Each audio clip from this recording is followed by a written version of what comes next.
문제 제기.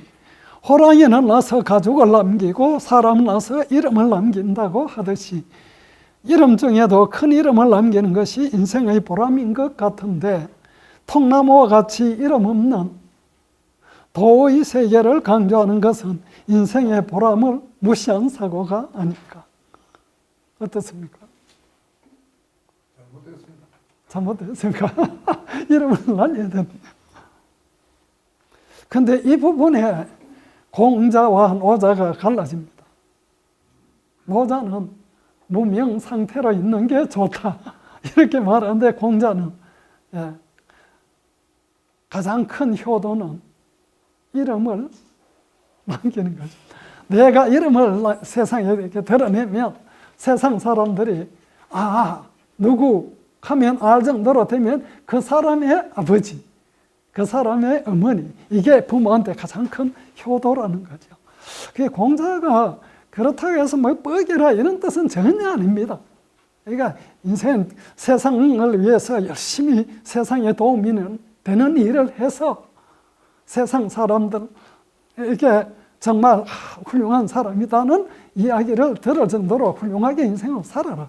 이제 이 말인데, 그런데 결과적으로는 이제 이름을 이게 공자를 잘못 읽은 사람들은 출세 성공으로만 읽고 공자의 원뜻은 어질 인자가 빠져버리면 이게 잘못 해석이 됩니다. 그러나 노자는 그것조차도 내가 그 자애를 세상을 위해서 아무리 좋은 일을 하더라도 숨어버린다. 이름 없는 쪽으로 이렇게 이제 가는 거를 더 일단 그런 점에서는 차이가 있다는 것입니다. 이름이 있더라도 멈출 줄 알아야 한다고 했는데 명역 기유 대역 장 지지 어느 점에서 멈춰야 하는가? 어느 점에서 멈춰야 합니까? 제가 질문부터 하고 질의응답 들어가겠습니다.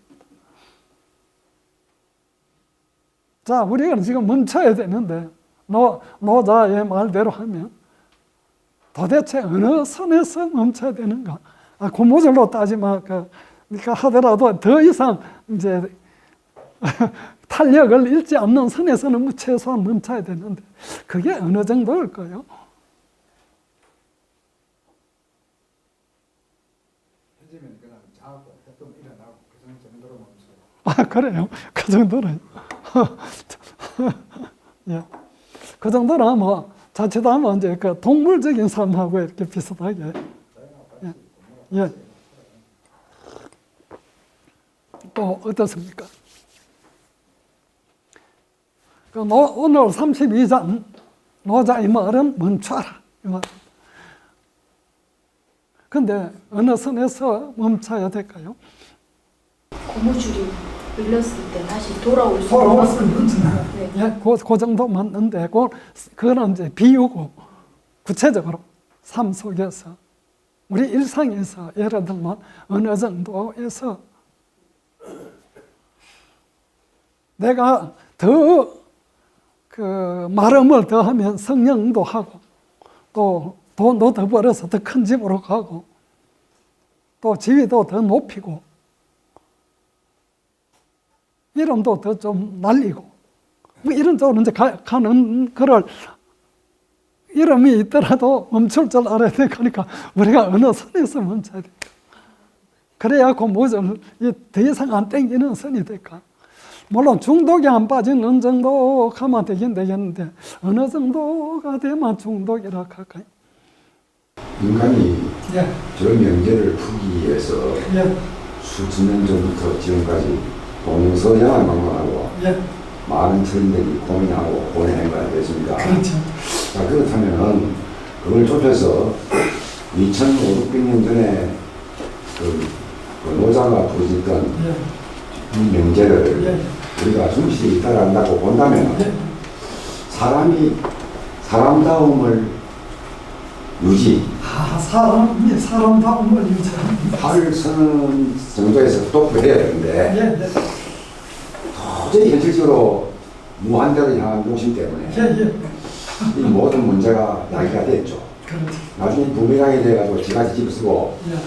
지 스스로 시간을 죽고 있고 자, 이런 상황까지 왔는데 오늘날 보는 사회에 저 명제가 대단히 열리고 예. 한번 좀 정말 생각해봐야 되는 문제지만은 얼핏 우리가 공부를 하면서 토론을 한다면 사람의 그 자세, 사람이 갖춰야 되죠.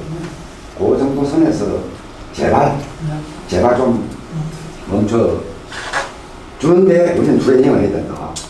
그렇죠. 좀 숙달을 시켜야 된다. 멈추기 위한 그 네. 끈이 필요하다. 브레이크를 한 번 잡으면 브레이크를, 그 브레이크 잡으면 또 죽고. 그렇죠. 그러니까 브레이크를 잘 잡아가는 연습을 평생 해야 되지 않느냐. 지금까지는 뭐 엑셀레이터만 쫙 밟아. 예. 이제 브레이크 밟는. 한반도 그 거부서 좀 다녔는데 이제 옆으로서 좀 보고 뒤도 돌아보고 돌아보고 좀 하지 않겠나. 참. 뭔가 좀. 그걸 은근히 말씀하시는 게 아니에요. 예, 그렇죠. 좀 와닿네. 좋습니다. 또, 예. 참 쉽고 어려운 말인데 네. 참 소욕지욕을 해야 되지 않겠느냐 네. 그런 생각이 많이 듭니다. 소욕, 지속, 작은 욕심이네요. 맞죠. 쉬운 말하기 쉬워도 참 어려워요. 그렇지. 예. 예, 저는 다른 생각을 해보는데요. 예. 노조가 지금부터 2,500년 전에, 600년 전에 그때 중국 인구가 얼마였습니까? 그렇지. 알고 계십니까? 추석에 보면 당나라 때가 6천만 명이거든요. 6천. 예. 당나라 때? 네. 예. 예, 그 당시 그러면 환산해 보면 한 600명 정도 안 되겠습니다. 1,000만 명. 그러면은 예. 춘추시대니까. 그렇죠. 예. 예. 그래가지고 인류가 발전해 왔지 않습니까? 그래서 저는 보길래 그리스도 BC 트로이 전쟁이 BC 1100년에 일어났지 않습니까? 그래서 800년까지 암흑기라 그랬잖아요. 그것도 지금 현대에서 밝혀 보니까 뭐 도리알이 내려와서 미케아 문명을 파괴했다는 게 그게 아니고 예. 가뭄으로서 2, 300년 갔답니다. 그래 이 재앙이 인간을 파괴를 했는 거예요. 거기서 우리 인간이 살아남았습니다.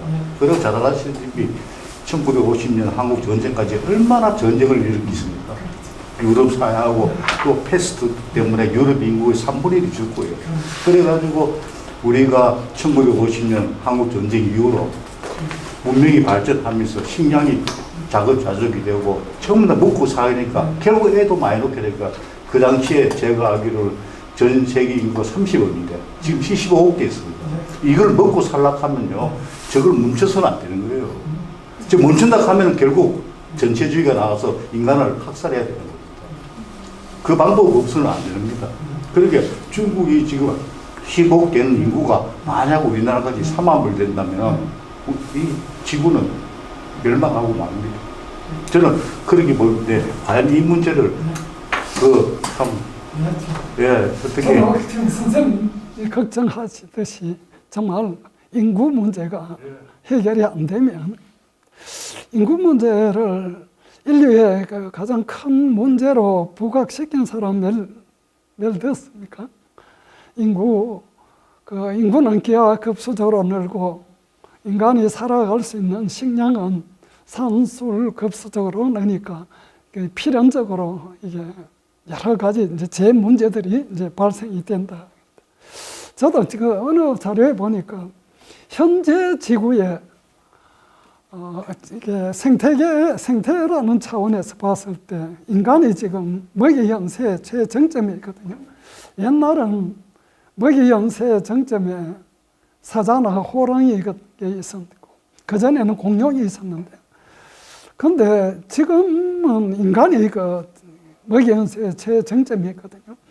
그러면 인간이 먹고 살기 위해서 그 다음 또 뭔가를 해야 되고 또 이렇게 하면 결국 75억이라는 지금 인간이 살기 위해서 생태계가 얼마나 파괴가 돼야 되는가.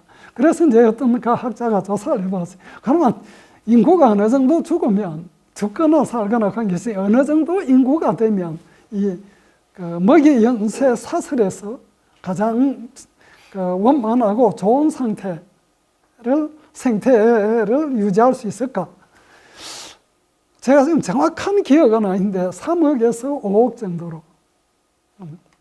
저도 그거는 전에 10년 전에 유엔에서도 한 발표했어요. 그렇죠. 인구가 그 10%만 있으면 된다. 그렇죠. 나머지는 없어도 관계없다. 이런 발표도 그러니까 나왔는데. 만약에 그 연구가 어느 정도 그 일리가 있다면 그렇다고 해서 그 갑자기 지금 말씀하신 것처럼 독재자가 나타나서 골라갖고 살생부해서 죽이고 뭐 이런 식으로 갑자기 할 수는 없는 거 아니겠습니까? 만약에 지금 이 말이 그걸 가지면 설득력을 얻게 되면 이제 이런 방식은 되겠죠. 차차 뭔가 속도가 있으니까. 지금 뭐 우리나라 경제에도 무슨 소득 주도 성장해갖고 이게 속도 문제 때문에 지금 월강을 못하잖아요. 그래서 인구 문제는 저도 가장 심각한 문제로 생각을 합니다. 그래서 이 문제에 대해서는 유엔에서도 그렇고 좀 협의를 하고 앞으로 인류 장래를 위해서 지금 뭐 이제 선진국 우리나라 같은 경우는 애 하나 놓고 지금 마이너스 쪽으로 이렇게 가고 있습니다만 만약 민족주의라는 입장에서 생각하면 이게 또 민족주의라는 틀에서 생각하면 인구 증가가 안 되면 우리 민족은 이게 몇백 년 흐르고 천년 가보면 자멸해져가 없어질 가능성이 있어요. 그래서 그 인구를 키워야 된다 하는데 좀 큰 차원에서 지구적 차원에서 장기적인 이런 계획 하에서 자연스럽게 어느 선을 유지하고 방금 말한 생태를 유지하는 것이 무엇보다 최우선으로 중요하다. 이런 쪽으로 가면 이것도 협의 가능할 것 같습니다. 우선 그거 말고도 급한 게 많으니까 뭐 이래저래 되긴 되지 뭐. 예, 좋은 말씀 고맙습니다. 예, 또. 우선 저는 이제 이름이 있더라도 줄 줄 알아야 한다. 네. 제가 잘 모르긴 모르는데 이름 가는 걸 사회적인 명성으로 예, 그렇죠. 여기서 저는 이제 양이름이 됐었는데 그것까지 포함해서. 이게 이름이 어떤 그때 통합교육 말씀드린 저게 어떤 제한, 한정시키는 걸로 해석을 하게 되면 저는 저 문제에 답이 공짜로 갔다가 다시 노자로 돌아가는 그런 이야기가 아닙니다. 공짜로 갔다가 다시 고가된 어떤 사회 규범 쪽으로 갔다가 다시 자연 상태인 노자로 돌아가는 거. 그게 저 답이 아닌가 생각합니다. 그렇죠. 공자로 갔다가 있으러 간다는 말은 공자 쪽으로 예, 가지 말고 예, 예. 결국은 아까 인구 문제도 그렇듯이 우리가 이제 좀 내만 잘 사는 게 아니고 우리의 후손들 생각하고 이 아름다운 지구를 좀 멀리까지 보존시키자. 이제 이렇게 이제 명제를 던지고 우리가 그래야 나중에 후손들이 우리들을 봤을 때, 야, 그때 그래도 선조들이 우리 생각하면서 이런 생각으로 그때 자기들은 어떤 면에서는 희생도 감수하고 또 좀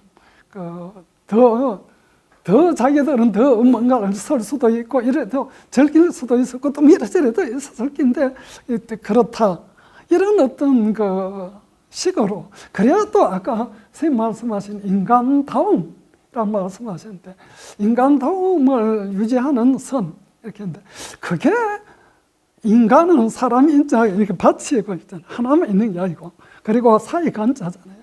그래서 이 사이 사람들 사이에 들어가는 이 사이가 우리의 선조들도 포함해야 되고 후손들도 포함하고 또 너네 할 것 없이 전체가 인류 우선 가까이 우선 이 지구에서 인류를 생각하는 이런 쪽으로 가면 지금 선생님 말씀하신 것처럼 좀 자연 상태를 지키자. 또 노자의 생각의 시간이 흐르면 자꾸 이제 부각이 되겠죠. 정말 그러면 좋겠어요. 예, 고맙습니다. 예. 저는 이제 그런 실질적인 지지는 서술어 플러스 목적어라기보다는 동격 관계예요. 지는 지다 이거죠. 뒤에는 후자가 멈추다는 뜻보다는 멈춰서 좀 우리가 지관이라고 했어요. 멈추면서 좀 관한다는 얘기죠. 그래서 이 지는 오히려 공의 의미가 있고 그 이름은 색의 의미가 있을 수 있겠죠. 그게 좀 관하는 거를 그게 사실 암이죠. 그게 암이니까.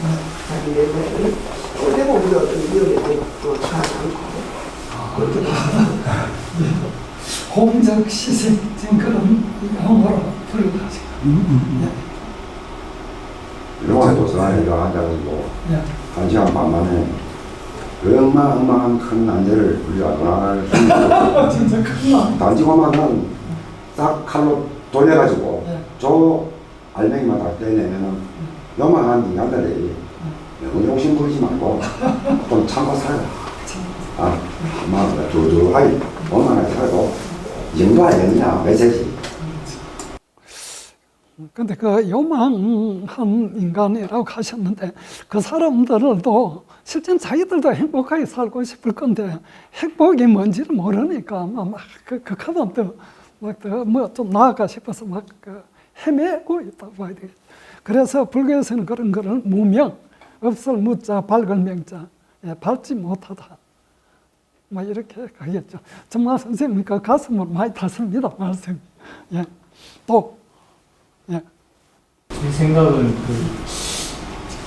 원장님 말씀하셨듯이 인간이 과학을 이용해서 실용적으로 인간이 점점 더 편하게 살고 그런 쪽으로 발달해서 플라스틱 양이 엄청나게 많아져가지고 바다 오염되고 그 플라스틱 알갱이들이 다시 인간의 입으로 들어오고 그걸 섭취함으로써 그래 제가 보기에는 그 이름이라는 게 호모사피엔스라는 그 종, 그 자체를 이야기한다고 생각하고 그래서 호모사피엔스가 점점 과학을 점점 발달해서 또 유전자 조작까지 해서 결국은 또 과학기술 또 AI 뭐 이렇게 해가지고 막 사이보그나 뭐 이렇게 더 훌륭한 종으로 더 나올 수도 있는데 거기서 근데 얼마 전에 그 유튜브를 보니까 이렇게 플라스틱 알갱이가 사람이 섭취함으로써 이렇게 정자수가 점점 줄어들어가지고 2050년 되면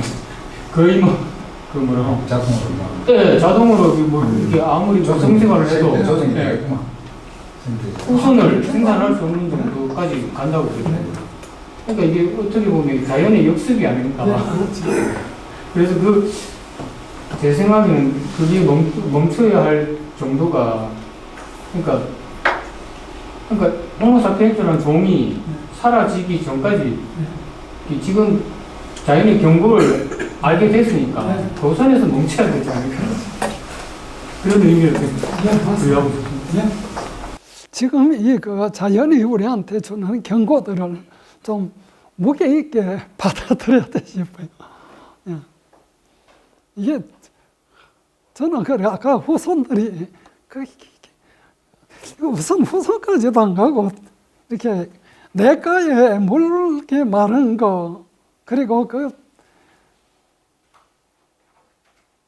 이게 오염된 이런 곳에서 우리가 그래도 어릴 때 그 맑은 물 졸졸졸 흐르는 그 소리 그리고 하늘 이렇게 밤하늘에 봤을 때 별을 보면서 뭐 이야기를 하고 뭐 이런 어떤 그런 심성들이 있잖아요. 그렇지 앞으로 자라는 애들이 뭘 보고 어떤 심성을 가질 것인지 이렇게 생각을 해보면 그리고 그 자손들이 우리를 생각했을 때 우리가 얼마나 이기적이고 못나 보일 수 있다는 걸 생각하면 조금 더 우리 사는 동안에 인간답게 살고 먼 시간의 마지막에 톨스토이 이야기를 했지 싶습니다. 그 톨스토이 그 중요한 거 세 가지. 예, 가장 중요한 때가 언제냐? 가장 중요한 사람이 누구냐? 예, 가장 중요한 일이 무엇인가? 예, 지금. 그래, 지금 만나는 사람. 그리고 그 만나는 사람에게 선을 베푸는 일. 그렇죠. 지금 우리 이런 식으로 다시 본성으로 좀 이렇게 돌아가면 뭐 이런 여러 논의들이 되고, 그 모자가 말하는 것이 우리들 가슴에 와닿을 수 있을 것 같습니다. 또 혹시 질문이나 또 보충 말씀 있으시면 해주시죠. 예. 요즘 어떻게 저는 이게 노자를 도덕경을 생각하면 늘 느낍니다만 도덕경에 나오는 무라든지 무 이런 글자가 항상 이게 역설적인 그런 내용을 갖고 저한테 다가오거든요. 제일 앞에 나오는 게도 도상 무명입니다. 저는 이걸 보기를 무명, 이름 없는 게 아니고 수많은 이름을 가진 것, 만명, 뭐 천만 명, 저는 그런 식으로 해석을 합니다. 이게 무라는 이 자체가 이건 소리도 침묵하는 게 그 침묵이 의미가 없는 게 아니거든요. 비록 소리로 표현 안 되는 것이 그 안에는 엄청난 의미가 들어있기 때문에 그렇고 신도 그렇습니다. 저 유대교의 신이 다른 신은 전부 다 형상을 다 갖고 있는데 유대교의 신만은 형상이 없습니다. 그런데 그 형상이 없는 게 아니고 그 형상 없는 게 수많은 형상을 그 안에 포함하고 있기 때문에 다른 다신을 이길 수 있거든요. 그런 식으로 해서 모자의 도덕경에 나오는 무라는 이런 개념은 항상 역설적인데요. 요즘 아까도 말씀하셨는데 무명은 작다, 유명은 크다 이거 말씀하셨습니다. 이건 제가 방금 이야기했는 이걸로 비교해보면 이게 바뀌어야 역사. 예. 사람들이 유명을 크다고 생각한다. 예. 유명을 작다고 생각하고 그래서 자꾸 유명적으로 간다. 예, 그런 식으로. 그냥 실제는 반대거든. 요즘 맞게 얘기하다 보니까 사람이 모르는 것을 추구하고 탐구할 때는 누군가 이런 이야기를 했습니다. 에코 케이브라고 있는데 그게 소리가 울리는 동물입니다. 자기가 물어만 그 자기에 대한 자기 자신한테로 돌아오는 이야기. 그게 방금 아까 이야기했는 문화 이런 개념에 역으로 작용하는 게 아닐까. 저는 그런 식으로 생각을 해봤습니다. 에코 케이브. 케이브. 반향 동물. 반향. 에코. 에코는 반향이. 예. 케이브는 동물. 동물. 예. 빈 동물 안에 들어가고 내가 이제 다시 그게 돌아오는 거는 자기 마음에 있는 게 다시 자기한테 돌아옵니다. 그렇기 때문에 이게 저 형체 없는 것, 이 신앙이라든지 이런 게 접속할 수 있는 원리가 그 속에 들어있는 게 아닌가 저는 그런 생각을 합니다. 좋습니다. 예, 고맙습니다. 그 에코 케이브가 결국은 베리라 같은 경우는 목소리를 큽니다. 목소리라는 현상이 밖으로 나가면서도 내 안으로 다시 돌아오고 결국 내가 아는 게 다시 내한테 돌아오는 거예요. 그게 참 신비로운 그 이제 저도 비슷한 생각인데 도상 유명인데 저는 이제 물을 다른으로 했어요. 다른 이름이 이렇게 없이 있는 그 말이죠. 없이 있는 그 다른 이름이에요. 그 도상은 도가 그 상이라는 도가 상이고 박이고 그것은 다른 이름이다. 무수한 이름이다. 그건 하나에 변명할 수 없는 그래서 결국 다른 이름인데 그건 비록 과장을 없어 보이지만은 엄청난 그런 식으로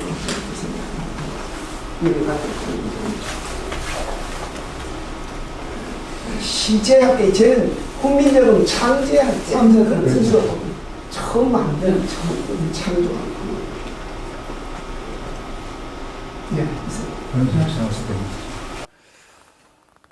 제가 토요일 날 부산의 그 어느 대학교에서 그 칸트 윤리론에 따른 인성의 이해라는 주제로 그 기조 강연을 했었습니다. 1시간 반 정도 그 기조 강연을 했었는데, 그래서 그 듣는 분들 중에는 심리학 하시는 분들이 주로 많았었기 때문에 인성, 그분들이 이제 심리학 연구하고 실제 임상도 심리를 하면서 사람들한테 상담도 하시는 분들이니까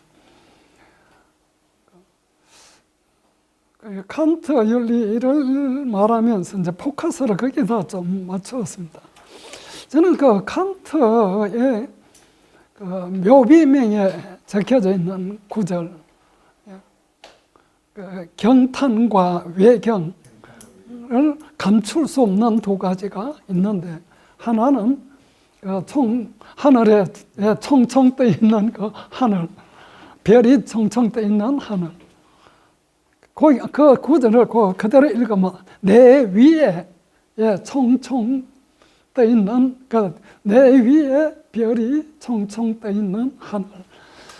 또 하나는 내 안에 있는 도덕 법칙, 이렇게 얘기하거든요. 그 칸트 그 구절이 실천 이성 비판 이제 마지막 몇 절 첫 구절에 나오는 구절입니다. 그 구절을 칸트가 자신이 이거를 내가 묘비명에 서둘러 이렇게 말했는 건 아니지 싶습니다. 그런데도 그 제자들이나 혹은 이제 그 장례를 진행하는 주최 측에서 그 구절이 칸트가 가장 좋아할 기다. 아마 또 후대에 칸트를 아는 사람한테는 이 구절을 이야기하는 것이 가장 좋을 거라, 이렇게 채택이 됐으리라고 생각합니다. 이 과정은 제가 칸트 전공자가라서 정확하게 모르는데, 저는 그 구절을 읽으면서 정말 가슴이 같이 치거든요. 왜 그런가 하면 칸트가 첫 번째 말한 그 별이 총총 떠 있는 하늘은 자연 법칙을 말합니다. 그리고 자연 법칙 내 위에라는 구절을 왜 썼을까? 자연 법칙을 알 수 있는 인간의 순수 이성이라는 게 있다는 것. 그러니까 인간이 인간답다는 것은 이러한 그 이치들을 이렇게 알아내 갈 수 있다는 것. 인간 이외의 동물들이 개나 돼지가 뭐 누가 그걸 이런 이치들을 알아내겠습니까? 그래 인간은 그런 이치들을 이렇게 알아갈 수 있는 이런 능력, 그러니까 순수 이성이라는 능력을 갖고 있다는 거죠. 그리고 두 번째 도덕 법칙이 인간이 가지고 있는 실천 이성입니다. 인간은 다른 동물하고 달리 내가 하는 행위가 옳은지 옳지 않는지를 스스로 알 수 있는 유일한 존재라는 거예요. 물론 신을 제외하고. 근데 유일한 존재인데 이 존재가 옳은지 안 옳은지를 알 뿐만 아니고 옳다고 이렇게 이성이니까 이치에 따라 이렇게 생각이 되면 그쪽으로 나를 끌고 간다는 거예요. 의지, 선의지. 그래서 실천 이성은 선의지를 포함하고 있는 이성이라서 그쪽으로 나를 끌고 가. 싫어도 나는 귀찮고 혹은 내한테 손해가 돼도 이게 옳으니까 하고 그쪽으로 나를 끌고 가는 그런 그 실천 이성을 갖고 있다는 거죠. 또 내가 어떤 건 굉장히 하고 싶고 내한테 이익이 되는데도 그건 하면 안 돼. 아까 인간답지 못한 사람, 이게 이렇게 실천 이성이 그렇게 내한테 명령을 내리고, 그거는 이제 우리는 양심의 가책 이렇게도 갈 수 있지만 칸트는 심성 이렇게 표현했습니다. 어쨌든 그런 심성을 가진 이 세상의 수많은 존재 중에 그런 칸트가 생각할 때는 그런 순수 이성, 이치를 끝까지 추해서 그 이치를 알아내 나가는 이런 능력이 있는 데다가 실천 이성이 있어갖고 남의 간섭 안 하고 스스로 그렇게 자기를 통제해서 자율적으로 끌고 갈 수 있는, 그래서 이거를 칸트는 인격이라고. 인격은 자유입니다. 그래서 인간은 자유로워야 된다. 이게 이제 칸트, 그래서 인간은 존엄하고 이러한 인간만이 자유를 누릴 수 있는 자고, 그런 스스로 하는 자한테 니 이래라 저래라 하는 거는 윤리 법칙이 될 수 없다는 게 칸트거든요. 그게 참, 그 칸트를 생각해 보면, 그래서 우리는 우리 자신에 대해서 너무 작게 생각하는 것. 아까 지금 작다 크다 하시니까 우리 자신, 각자 자신을 좀 더 위대하게 생각을 해야 되십니다. 정말 자신을 굉장히 존중해야 될 것 같아요. 칸트가 논리는 좀 자기 자신에 대해서 경탄을 좀 하면 좋겠어요. 내가 이런 인간으로 태어났다는 데 대한 감사한 생각이 있으면 좋겠어요. 그래서 이런 여기에 대한 이게 자꾸 커져야 우리가 아까 이야기했듯이 지금 이 인간으로 태어나서 내가 이런 이치들을 알아가면서 기쁨을 누리고 또 이런 실천 이성의 명령에 따라서 스스로 자율적으로 이런 움직일 수 있는 이런 위대한 자고 존엄한 자. 근데 나만 그런 게 아니고 모든 사람이 다 그렇다고 해서 평등. 그래서 칸트가 계몽 시기의 절정을 이루거든요. 민주주의의 바로 이념, 인간 존중, 자유, 평등. 이걸 이제 정립을 했거든요.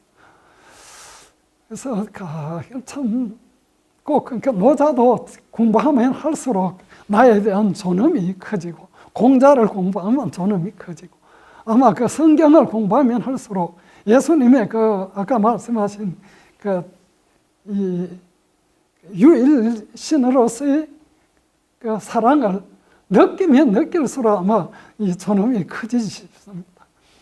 나는 뭐 형편없는 자야, 뭐 이런 거를 지금 성경에서 말하는 게 아니잖아요. 인간에게는 유독 직접 흙으로 빚어서 또 입김을 직접 불어넣었다는 게, 영혼을 불어넣었다고 해야 될 정도로 자신을 담도록 했습니다. 그래서 이런 우리가 무슨 멀리 가지 말고 내가 떠석가는 천상천하 유아 독존, 하늘 위 하늘 아래 오로지 나 홀로 존귀하다. 나 홀로는 내 부모 아니고 한 사람은 다 나니까. 그래서 이런 존엄성을 좀 더 높이고 이 운동이 좀 벌어져야 되지 않을까. 그는 이제 그렇게 이야기했더니 참석하시면 나중에 한테 메일이 왔어요. 긍정심리학 하시는 분인데, 긍정심리학, 방금 자기 인간에 대해서 굉장히 긍정하고 나에 대해서 아주 긍정적으로 생각하는 이런 것인데, 철학적 토대가 부족한데 제보고 교수님 좀 도와주시면 좋겠습니다 하면서 지금 요새 그 생각하고 있습니다. 긍정심리학의 철학적 토대를 뭐 또 하는 분들도 있겠지만, 또 그런 전공자가 저한테 제 이야기를 듣고 저분 같으면, 저 사람 같으면 좀 만드는데 뭔가 같이 작업을 할 수 있지 않을까 싶습니다.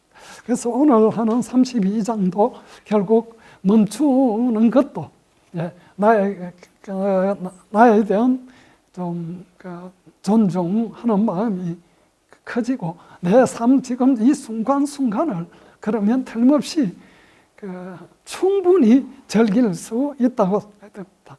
그리고 이 자존감이 생기면서 이 인생이 즐길 거리가 너무 많아요.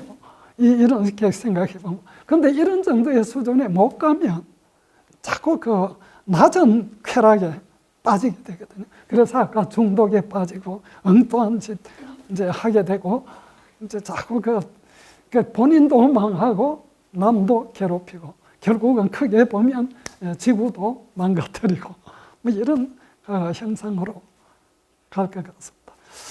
자, 그럼 오늘은 혹시 내가 지금 질문 못하면 잠이 안 오는 분은 있습니까? 좀 전에 칸트 제가 유튜브 보다가 조금 올라가요. 조금 아시겠지만 하버드 대학에서 정의란 무엇인가 이런 식으로 강의했는데 정의란 하버드에서 이런 거 했습니다. 마이클 샌더. 마이클 샌들. 센터 경제가 잠깐 나온다. 네, 그런데 절대 다수의 많은 수의 최대한의 행복 그런 식으로 추구하는 그런 그 사상이 현재 우리나라도 그렇고 독일도 그렇고 선진국의 전체 법의 어떤 모태가 되는 걸로 좀 그래 알고 있습니다. 그런 식으로 하면 방금 교수님 이야기했던 천상천하 이화독존 이 개인의 어떤 존엄성 이건 내가 갖는 거예요. 우선 좋습니다. 그 최대 다수 최대 행복은 그 벤담이라는 그 학자가 공리주의를 이제 공리주의 윤리를 이제 주장하면서 실제는 그 양반도 어느 책을 읽다 발견을 했대요. 벤담이 이거다 하면서. 이제 지금 실제 그 벤담이 말은 그 공리주의가 현대 자본주의의 그 윤리의 바탕에 깔려 있으니까 지금 자본주의가 이제 그 세계에 이제 퍼져서 주류를 이루고 있으니까 지금 말씀대로 그럴 수 있는데 여기서 최대 다수 최대 행복이라고 말할 때 이제 어떤 판단들을 할 때 보다 많은 사람한테 보다 그 이익이 되는 쪽으로 그 이익을 이제 그 이론의 바탕에는 쾌락이 들어갑니다. 그래서 결국은 이익이라는 것은 쾌락이나 기쁨을 지속시키는 힘을 이익이라고 합니다. 내가 왜 돈을 벌려고 하는가? 돈이 있으면 내가 하고 싶은 것, 즐길 수 있는 것을 계속 할 수 있으니까. 뭐 어쨌든 등등 이런 이제 식의 그 논지를 펴는데 아까 여기도 그렇다고 해서 이제 개인하고 이제 집단하고 뭐 이런 이제 구분을 해서 벤담이 최대 다수 최대 행복이니까 다수를 위해서 개인을 희생해도 된다. 이제 이런 논지로까지 이제 갈 것 같은데 그건 아니고, 그래서 벤담의 이론, 이 사회주의 이론의 근거가 되거나 뭐 어떤 이런데 기여는 안 했거든요. 오히려 자본주의적이니까 자본주의에 있어서 개인이냐 단체냐 이렇게 말했을 때는 자본주의는 개인주의입니다. 그래서 오히려 벤담의 이론도 개인주의 쪽에 기여를 했거든요.